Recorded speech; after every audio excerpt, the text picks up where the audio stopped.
Hi, and welcome to the Monetize Your Mission Mastermind for Thursday, February 26th, 2026. Usually we do these on Mondays, so I had to think there for a minute.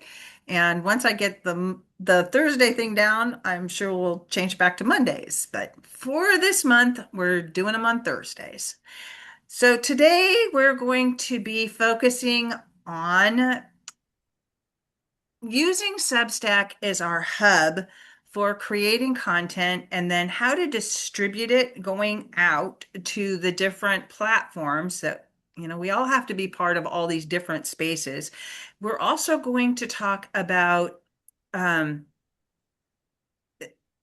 how to use Substack and Skool together, and also how to use YouTube efficiently. And I'm going to share a secret that I just learned, or a strategy that I just learned. And it's the thing that I do tell everybody who's thinking of creating a podcast. It's something that I was told early on and has really allowed me to make my podcast as sustainable and long lived as it has been. And I've done a lot of podcast episodes. I've interviewed over 600 guests so far in almost, we're coming up on 3 years. In August, it will be 3 years. So without further ado, I'm going to pop over to my Substack account, and I'm going to share my screen. And if you guys have questions or you're not sure what I'm talking about, just unmute yourself and ask me, okay? It's hard for me to um, follow the chat and keep a train of thought going. So I just want to let you know that up front. Okay, so can you see my screen? All right.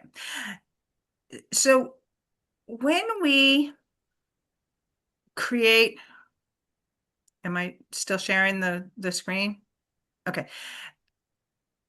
When we when we're creating content over on Substack, and today we're going to talk about doing a video post. What we want to do is we want to come over to posts and we want to do create new, and then you're going to pick whether it's an article, a video, or a podcast episode. You have these other choices here, but for right now, we're just going to look at these, and we're going to create a video post, which I've already uploaded the video here and I added an image. Um, and then I added a title and I added some content. I added another image. This is the social media image. So when we're sharing this on social media, it's going to pick this up, and it'll also pick this image up in the search engines. Then we're going to have content in here that has what they call H tags, and you find those by clicking Style. And you only want to use H2 through H6 tags. The H1 tag is a header tag. It's just for titles. So these are H2 tags. And in order to make this really friendly for AI search engines, it's best to keep your content very siloed. You want to answer one specific question with your content or deliver one specific result. Um, AI will pick this up.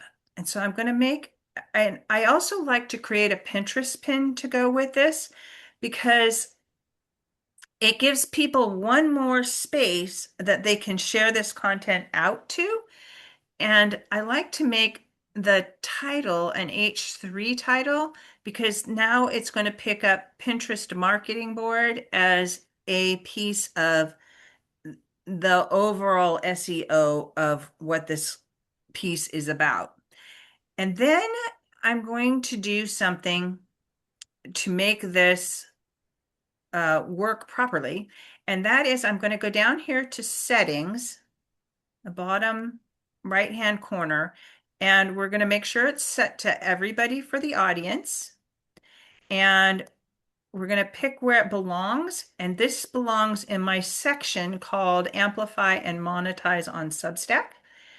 And we go over how to do sections and how to set your Substack up efficiently and effectively from the very beginning in our Substack setup intensives. And the next one we're going to run will be March 10th, and it's for the premium members of our Skool community. And you can learn more about that by joining us on Skool at skool.com/u world order /plans will get you into the place where you can sign up to become a premium member of the community. Okay, so back to posting this, and we're going to add tags. And the tags for this will be monetize your mission and business marketing and business. And then I'm going to go down here to the SEO options. And you want to glance on this to make sure that it kind of falls within the parameters of what you want it to fall within. This title is really long, but I'm going to leave it. What I'm after is this post URL. So I'm going to copy this link and I'm going to click done. And I'm going to go over here to the image, the Pinterest image. I'm going to connect the link button, and then I'm going to paste that link in there. So what happens is people will come over here to this article, and they'll pin it. They'll click this Pinterest save pin or button, and it will go to whatever board they put it on.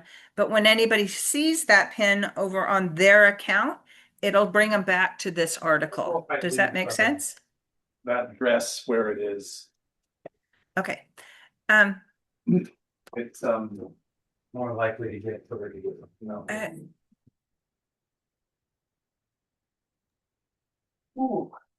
I'm not sure. Somebody is talking in the background about clothing or something.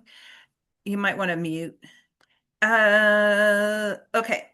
So the next thing that we can do with this is if we wanted to have, if this was related to something that's part of our podcast, we come up here to and open settings, and then you can add audio to podcast RSS feed. So if I had a podcast, say it was Amplify and Monetize on Substack, and I had it set up as a section, I could just click the button here, or there'd be a little square here that you could tick, which would automatically send this out to Spotify and Apple and whatever else I have connected through setting up the podcast in that section. And we have done other Monetize Your Mission Masterminds where we've shared about that. And then you can use your connected accounts. So you can auto upload this to YouTube. I'm going to untick this because it's already uploaded to my YouTube account. But if you do upload it to your YouTube account, then we're going to talk about some bits around that in just a second.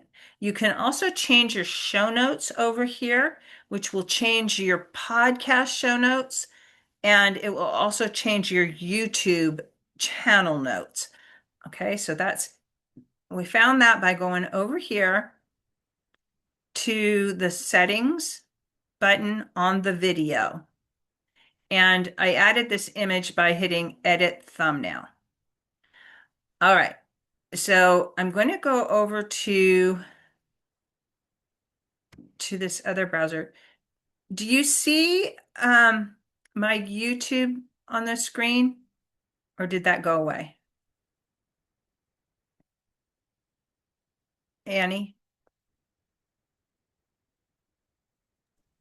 I think it's Are you looking at something that says settings? um my screen is small, but I see something on the top. Is it white? Well, it's red. Can't tell if it's Pinterest or what it was. Okay, let me stop sharing and then share again. Oh, stop sharing. I think I didn't share my whole computer screen. I think I just shared that one screen, which is why I was asking for help. I just want to share the screen, share.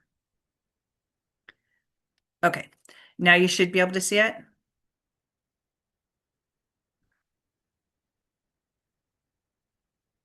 Okay, so when you go to your YouTube studio, um, let me close this and show you how to get there. When you log into your account, you're going to go to your studio, and this is what the back of your studio looks like. And then you want to go all the way down the right-hand side to settings. And then you're going to do your general settings, which are going to be US dollar, your channel settings. You want to put in a few keywords that are relevant to your channel. And then in advanced settings, you can set up a few pieces for that will automatically uh, show up when you post videos. And then you want to make sure that you do all these that you get all your feature eligibility pieces enabled. This will give your channel the best chance of getting found. And then you're going to go over to upload defaults, and mine excuse me, automatically is unlisted. You can do unlisted or you can do private. And then you want to make sure you hit save. And then these other ones are for somebody that understands YouTube more. These are the basic ones. The most important part, if you're going to connect your YouTube to your Substack, is to make sure it gets listed as unlisted or private. Okay. So now I'm going to tell you about, and then you're just going to come over here and you're going to hit edit on your video, and you're going to put your post in here. And if you put hashtags up in your title, they become clickable in your when it's live. I'll show you what that looks like.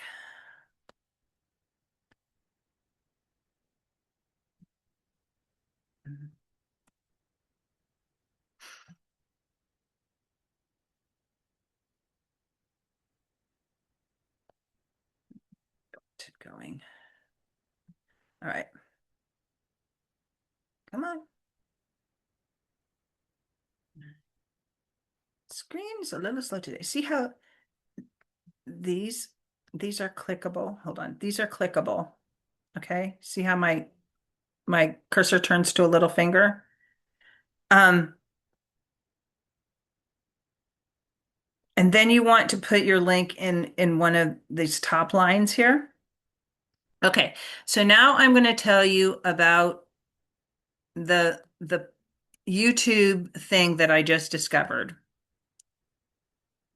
And that is that if you will batch your content and post it over, you can do it on Substack. You can set it up so that your content gets dripped out over time. And then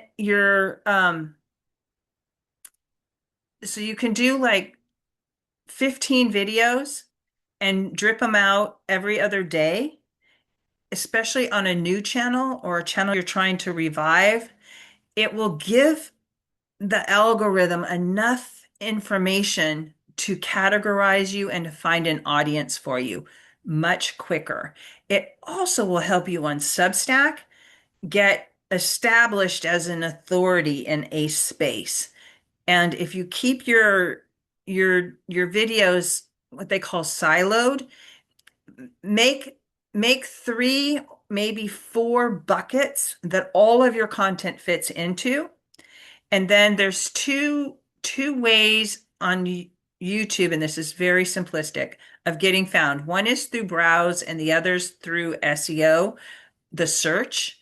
So people will go onto YouTube and they will search for keywords and long tail keywords you can still get found for. And if you keep it, like I was saying before, for AI search, if you keep your topic just like one thing that you're just going to tell them how to do one thing per video, your videos don't have to be really long. They can be, some of mine are 5 minutes. Others are an hour or so. And those hour or so videos are generally videos like these that I'm doing as a community sort of creation. So batching content and getting ahead of your production makes your podcast also, but it makes your video channel, your YouTube channel, and your Substack sustainable and predictable. The algorithms like to know, and people, but you know, in the beginning, you're only talking to the algorithm. It wants to know when you're going to be posting your content. It likes to know when it can be expecting and what time your audience is going to be looking at it. And if you go into your analytics, you can, mine don't generally do this on this channel, but you can find out when your people are watching your videos. Like it can be dead until you post on Saturday and it's dead, dead, dead, dead, dead. And Monday it jumps up and you start getting views. This happens with almost all the videos. You'll know that, okay, I should be posting on Mondays because people are watching on Mondays. And it'll tell you what time they're watching also. So you can post your videos or schedule your videos to drop on specific dates and times. Is this all making sense to you guys? And the same thing goes if you're going to create a podcast. If you set up a schedule, like for me, my schedule is Mondays and Wednesdays, I drop episodes. It used to be Mondays, Wednesdays, and Fridays, but I've had to scale back because, life here. I might go back to Monday, Wednesdays, and Fridays, but you need to have times when people can expect your content. If you're doing it every day, then you got to do it every day. If you're doing it once a week, it's got to be the same time on the same day every week. So people, they'll go and look for your stuff, and if they don't find it, then they're disappointed and they may forget about you because, we always have tons of stuff coming at us. Okay, so I'm going to go back over here to this post because now I'm going to publish this post. Actually, I want to come back over here and share my screen. Share. Okay, so we're back over on Substack and I've created this post and I'm going to hit continue. And I'm going to double check to make sure everyone is getting this and that we allow comments from everyone. And the reason I do that is because there's nothing more annoying to me personally, and this is just a personal preference, than going to somebody's Substack and reading the whole article and wanting to leave a comment for that person, and they've got it paywalled.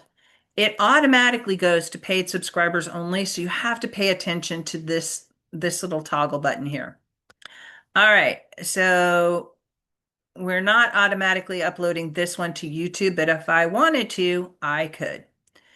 And then you also have the option of uploading the full video to YouTube, and you can put a title in there, a description, and you can set your visibility here to private or unlisted. And you need to do one of those two things so that you can get in there and add tags and the other bits. If you're going to schedule posts over here on Substack, you click the second little toggle button, which says schedule time to email and publish. And then you can set up your content to go out on the times you want them to go out on. Yes, Stephanie, just hop off or hop.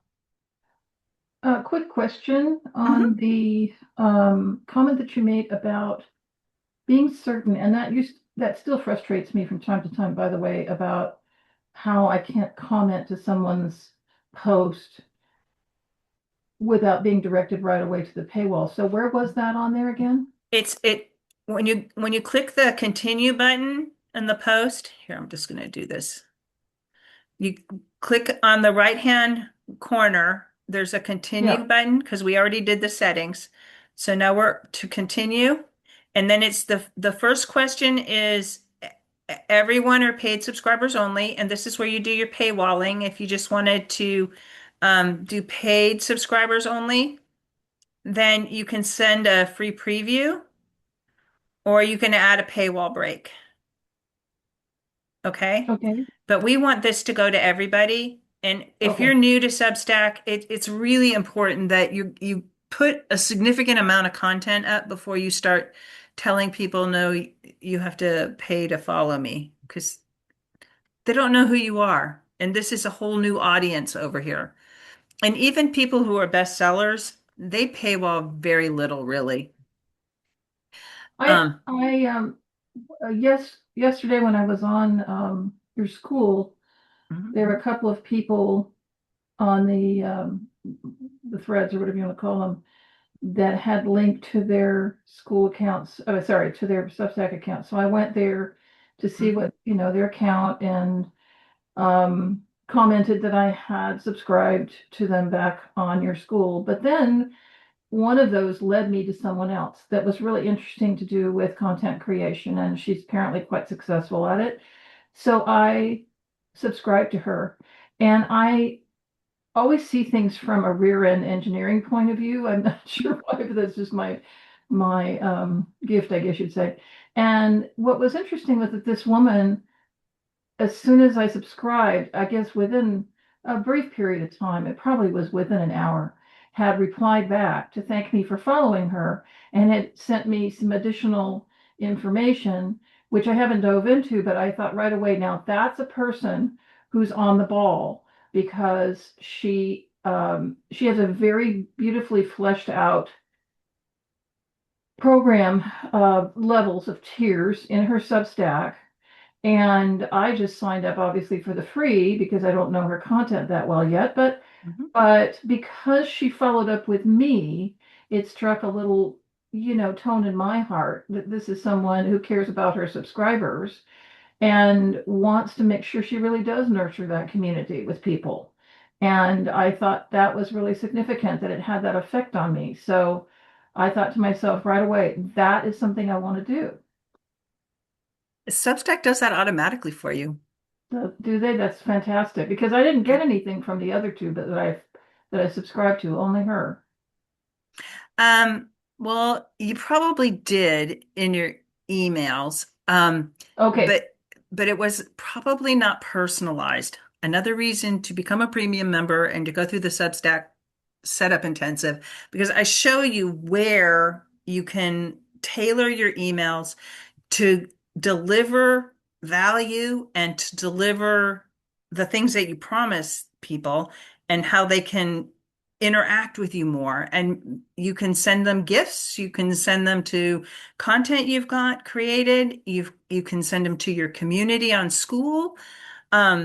It's that's one of the beauties of Substack. It's like you want people to subscribe, but you also want them to come and be part of what you're doing and to want to support you. Does that make sense?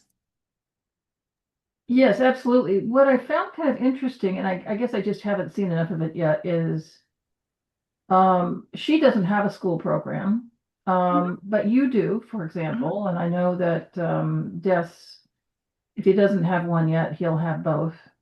And what I'm curious about, though, is that she's keeping her entire community on Substack. And do you do both, or do you just, how does I it? I started out with just Substack, but I found that Substack is it's not as good for community as Skool is. And I'll tell you, point blank, there's a gal over on Substack. Her name's Anna Kalin, and she taught me about Skool. Well, I knew about Skool, but she runs workshops, and she's really big on Substack, and she loves Substack, and she's great about showing people how to use Substack. But she has a Skool community for her workshops because it's easier to talk to people and have community on Skool. And it's easier to deliver um, course material on Skool. So if you have Substack and Skool together, you've kind of got a cohesive client, a CRM, And client so what something is it? management, You did just relationship tell me, manager. yeah, you did just tell me the good things about Skool, but what would be the advantage to maintaining a Substack as well then? Substack's where your content lives. When you post over on Skool, when you create Skool posts, and I have a community that's just for creating Skool posts. It's the Substack starter space Yeah, I'm in that too. 4774. Uh-huh. Okay, so that is specifically for creating SEO'd posts. And like you might recognize this post was also posted on that Skool community or in that Skool community. Okay. It's all Yep. about using this tool, this text styler, to create let me come over here and see if I can't find. Let me go over to the starter program.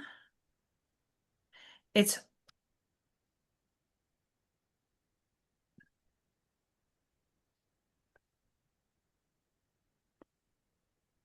See, it's the same.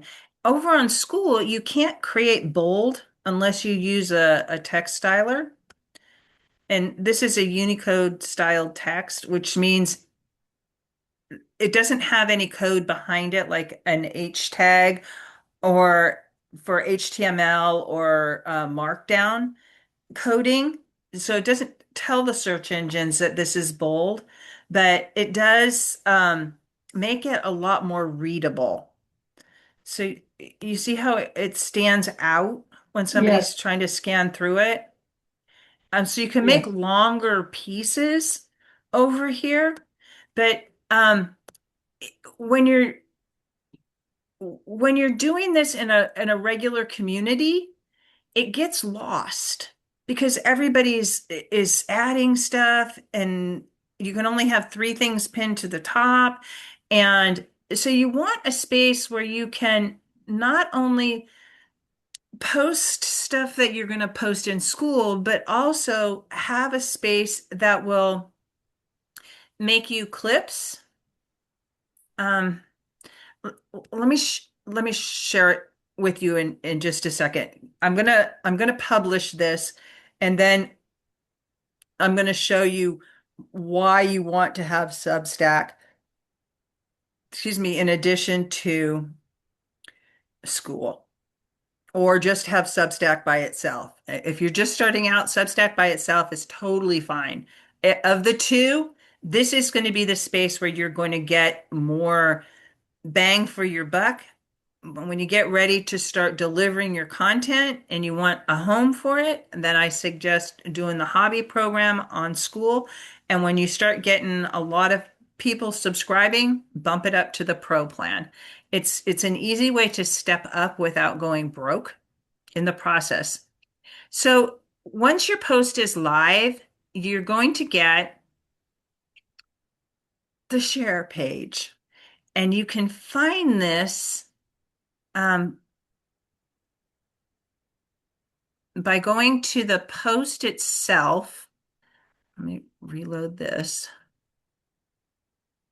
It takes you there automatically when you publish it. But if you're stacking things up and you want to see, it has to publish first, is the only thing. You just click the three dots on the posts page, and then you click share, and it takes you back to this page where you have all of your assets. It will make you clips, and you can edit these clips to be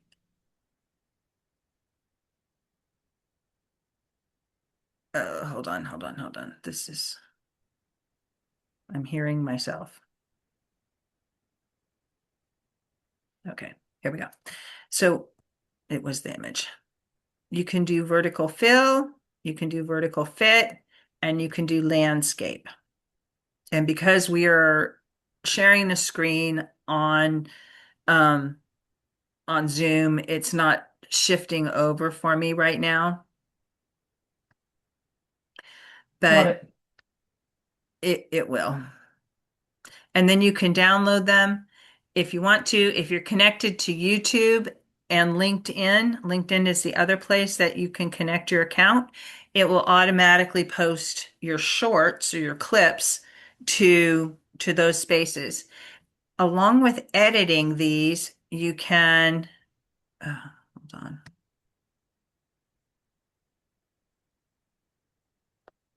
Um, hold on. Let me go back over here to edit.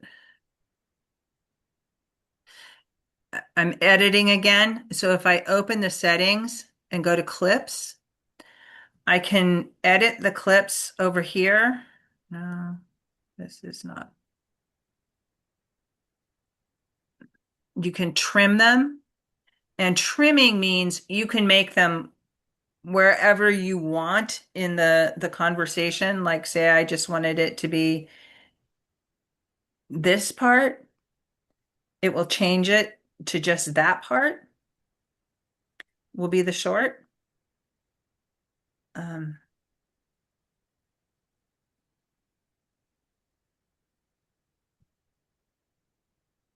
it's struggling because I'm recording and stuff, but it you have control over how these shorts are chopped up. It'll do it for you automatically, but you have control over how what you want to have clipped or which clips you want to have created.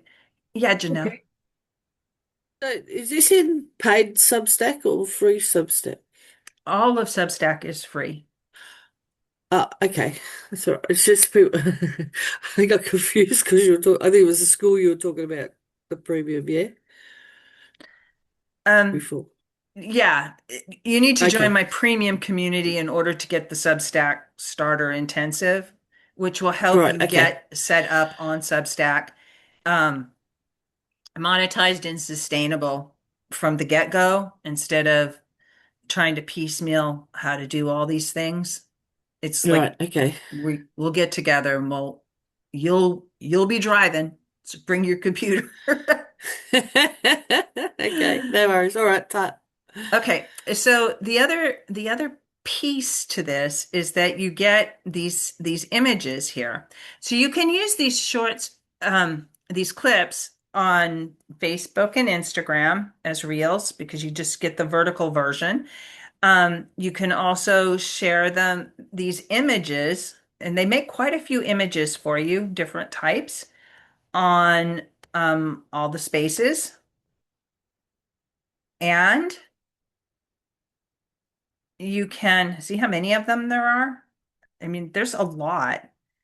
Did you have another question, Janelle? Or oh, you're good. Um, I just didn't want to miss any questions.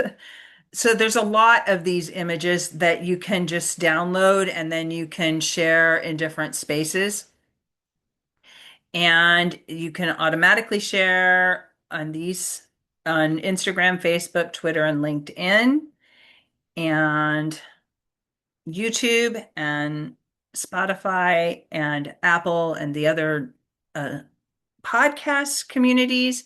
And then you can just pretty much copy and paste over to Skool and paste it in your Skool community, or if you're in any like directory communities or communities where they let you share about content to get people back into your Skool community, you can post it over there too. Um, it's okay to have duplicate content on the internet.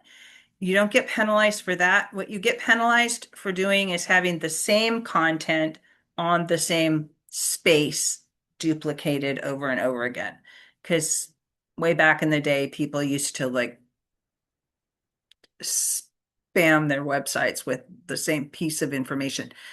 But by doing this in a variety of spaces, you're telling AI search particularly that, hey, this is the authority in this space, and this content is going out in a lot of different on a lot of different platforms, and it's super simple. So now you've got something on YouTube, you've got something on Substack, you've got something on School, you've got the same thing on Pinterest, you've got it on LinkedIn and Twitter and Facebook and Instagram.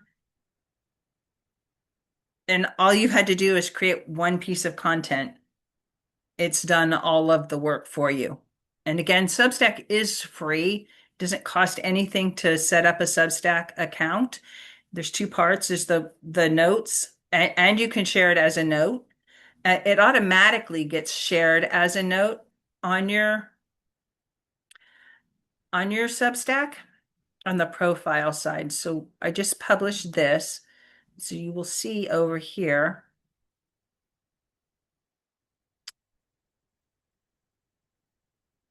Oh, wait, I'm going to go to my profile. That my latest post shows up at the very top of my profile. So whenever somebody sees something that I've put out over on the notes section and they click on my profile, they'll come over here and they will see this and they'll see the preview of that. And I just dropped a podcast interview and any notes that I've reshared and yeah, notes that I've created. Does that make sense to everybody?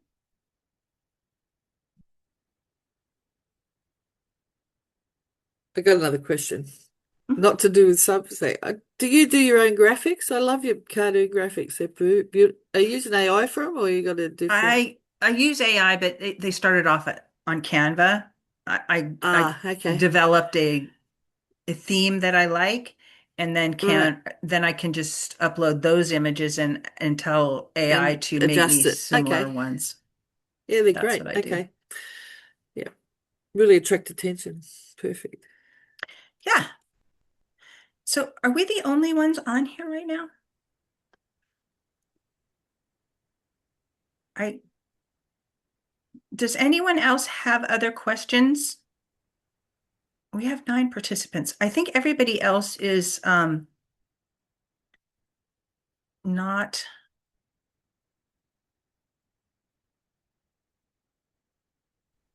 They've I got was their gonna camera say, off.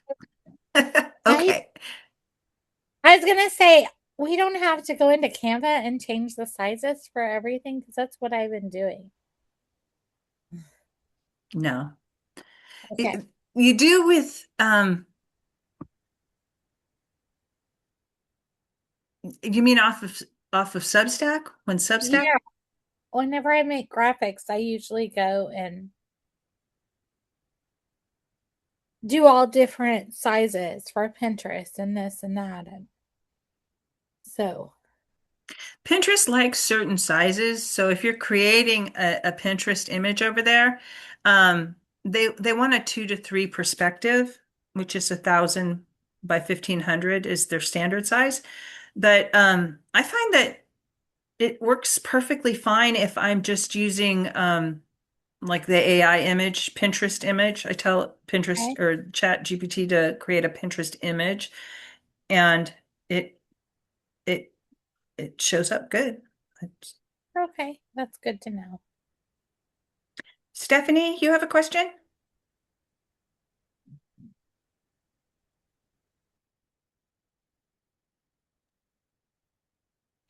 Sorry, my screen wasn't moving fast enough. I It's all had a good. question about SEO. Mhm. And then I'm still new to what you're offering. Where can I go for guidance on how to best craft my SEO with my posts? Now you've given me some pretty good, intel in terms of keeping to one topic, for example. But I'm sure there's some other nuances to it. And really my extension or knowledge of that comes from about more than 10 years ago when I was doing blogging. So, and creating my own website. So I'm a bit anachronistic on this subject now. So I just want to find out where I would be able to go to get that kind of information. I asked AI this the same question because that's my background too, is blogging. And it, remember in the day, back in the day, when we would create a website or a blog, we would what they called silo our content, which meant we had 4 or 5 categories under one overarching niche. So you have a niche and you have a market, who you serve, what you do, who you serve. And these are the specific buckets that we're going to fill with information. Sure. And as you're filling those buckets, and if you can keep them down to like 4 or 5 at the max, you're going to fare better than trying to go, 10 wide. Um, as much as you can, try to keep them closer together. Pinterest is kind of like this when you're creating boards. It's better to have a few boards, but have them really deep than to have, 1,000 boards and 3 pins on each board. Right. So it's better to figure out, your overarching niche and who your market is, and then pick 5, start with 5 topics that you're going to be in your niche that serves your market, and then focus on the first 2 or 3 and get that good and filled up, and then add one more, start filling it up, add one more, fill it up, and then work your content out throughout that. So if you were going to do this in the 15 videos in 30-day program, then, you know, do 5 videos and pieces of content together in each of the 3 buckets.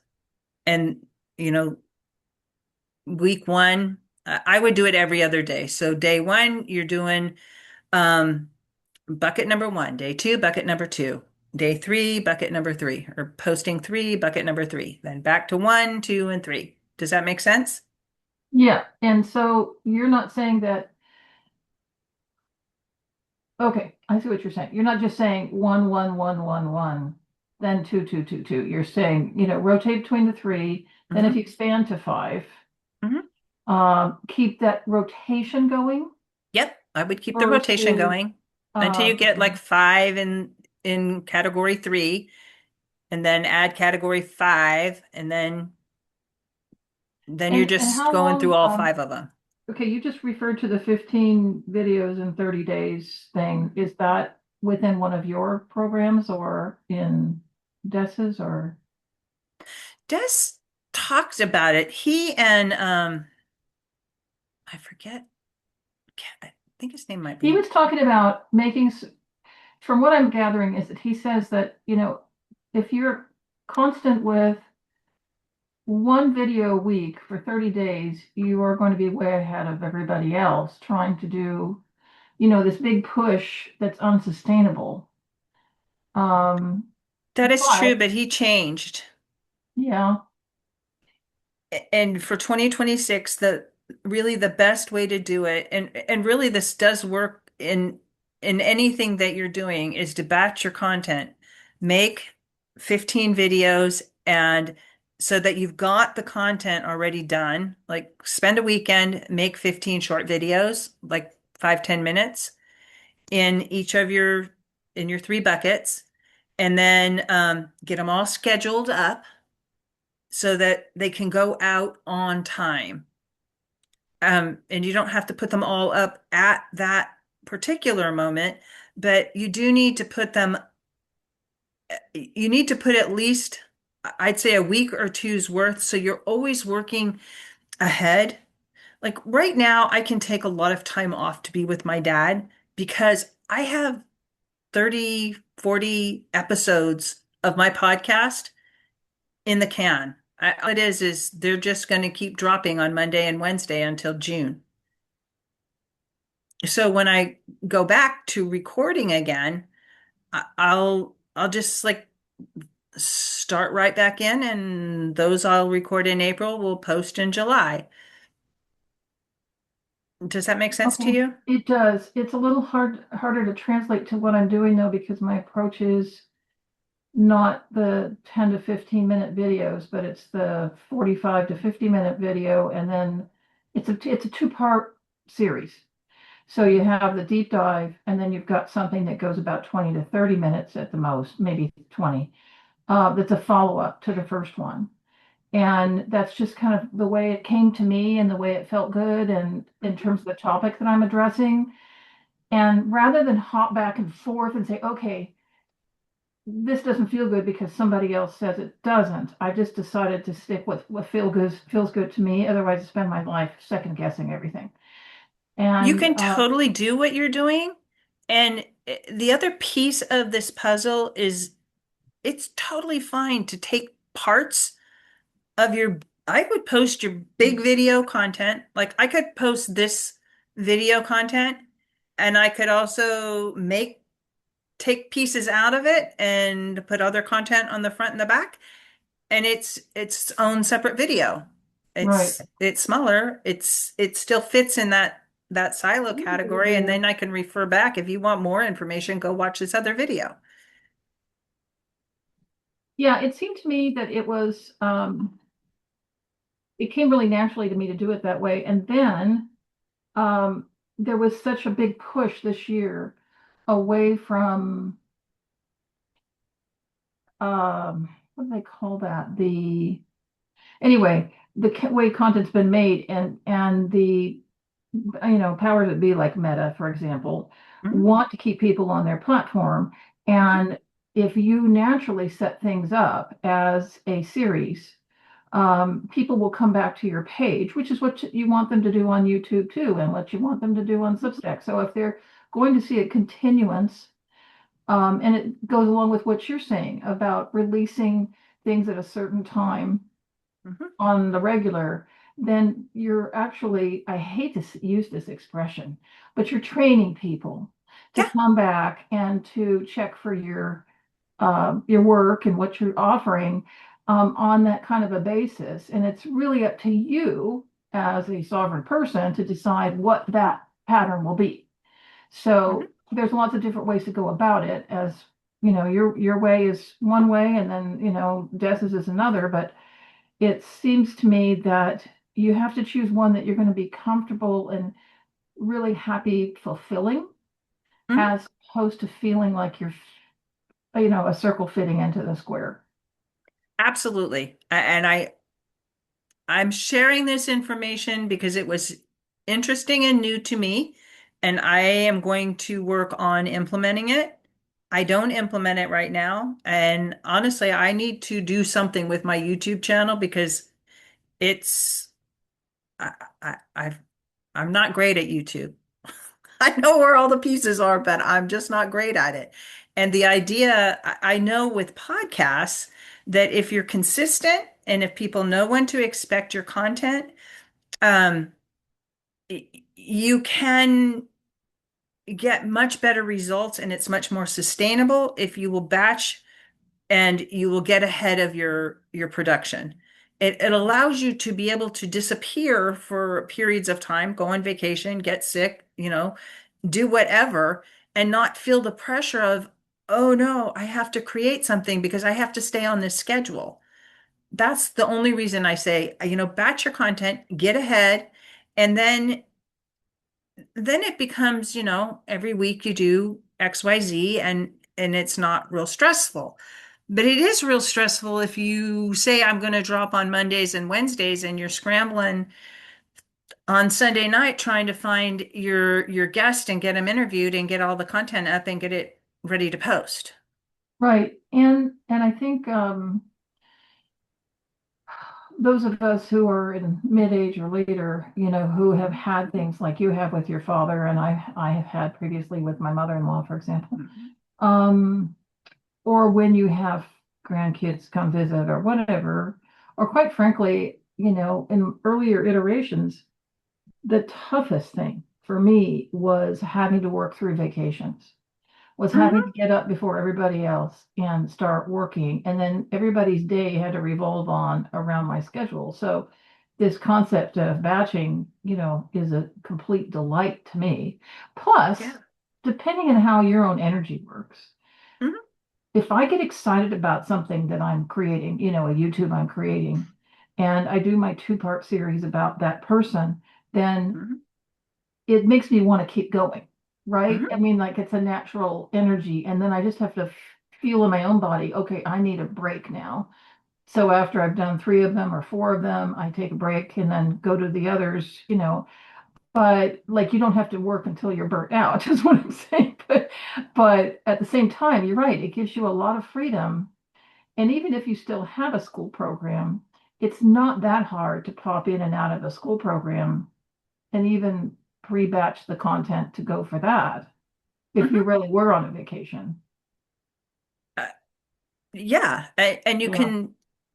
you can sort of just set it up by putting it in Substack first, and really copy paste. Takes 5 minutes. Then you're done, and you've got Yeah. content. And that was part of what I found very attractive about Des's way he works is he talks frequently about lessening the friction, which is just like it's just like a bell ring in my head. You do Notion, so put it up on Substack, get it all set up and ready to go so that really all you're doing is going back to Notion and saying, okay, this is for this day and just drop it in. And it's just a lot of copying and pasting, but copying and pasting stuff that's already done is way easier than starting at the beginning and trying to create the content. Right. And that was the ideal about getting, Notion going. I think where I've gotten bogged down was just initially I could see where it was taking me, but the actual conceptualization of getting the databases set up has been a real learning curve for me. But then at the same time, I've even seen some opportunity, although I've had a lot of difficulty with their customer service, to be really honest. Mhm. So it's made me second guess this, but I've thought even about a second school where I have templates available for specific types of databases that I've utilized as a school host and or participant even about how to track where you're participating and that kind of thing. And so now that I have a better picture like you do of the Substack system with Notion, it's now just a matter of finalizing some of these databases so I can actually just like the match is what I'm getting at, I guess. Mm. I strongly recommend that you and Janelle get together at some point and have a conversation between the two of you. Okay. She's all about AI and apps and stuff. And I think together you guys could have a collaboration that would benefit Well, everybody. good. I'm going to listen to your instinct and I'll reach out to you, Janelle. Look forward to it. All right. Good deal. All right. Anybody else have any other questions about what we covered today? Are you thinking, Deb?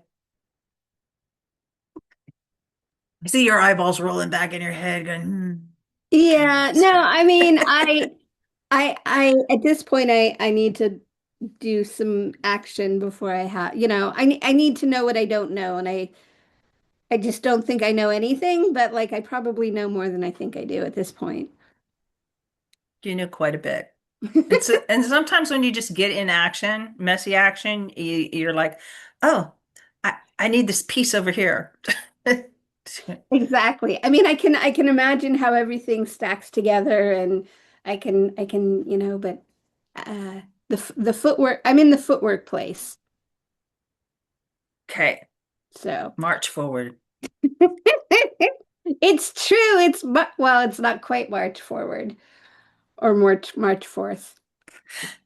Yeah, but it's getting There's there. a holiday, March 4th. Yeah, There's one. Anybody else have anything that they want to chime in about? I'll just have to take a look deeper at what, I don't know, maybe join your other community or something. I don't know. I feel like I need more help than I, uh, I, I I, s- I feel more lost than I feel. Yeah, I don't know. Kelly, come join me on a client acquisition audit. It will help you get clarity. It really is not a sales call. It is like, let's look at where you're at, what you're trying to do, and I'll give you some suggestions. Yeah, that sounds probably a great place for me to go. Yeah. And you can But find thank you. that at coachesalchemist.com. Yeah. And Okay. I have all the URLs. So however you want to spell coaches, it's good. Okay. All right. I will go Anybody look for else? that right now. Thank you. Okay, perfect. Anybody else got anything they want to hop in and ask or things I can answer for them?